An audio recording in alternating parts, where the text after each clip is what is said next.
Ce mardi 3 janvier, dans les 12 coups de midi, Stéphane s'est montré une nouvelle fois convaincant face aux autres participants du jour.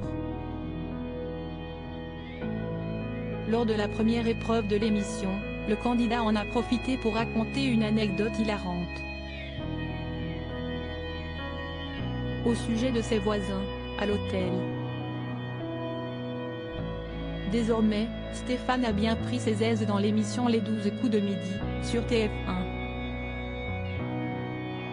Maître de midi depuis 136 émissions, il accumule dorénavant 533 493 € de gains et de cadeaux et semble avoir pris ses repères sur le plateau du jeu présenté par Jean-Luc Reichmann.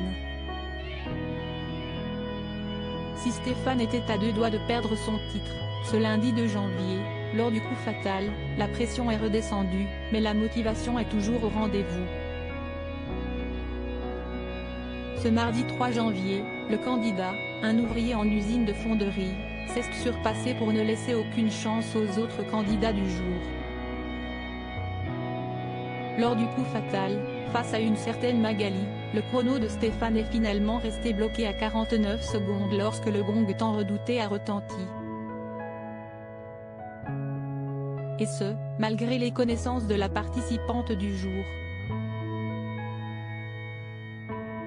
Désormais, Stéphane est l'heureux propriétaire de 5 véhicules. D'ailleurs, il est tellement heureux au quotidien aux côtés de Jean-Luc Reichmann, qu'il n'hésite pas à lui raconter quelques anecdotes très croustillantes.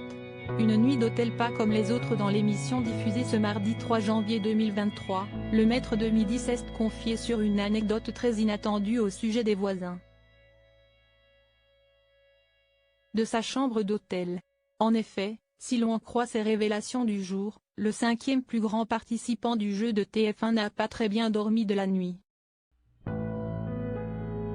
Alors que Jean-Luc Reichmann posait une question sur la durée moyenne d'un rapport sexuel, Stéphane s'est confié sur sa dernière nuit à l'hôtel, entre 2 tournages. « Hier soir, j'ai eu des voisins très expressifs.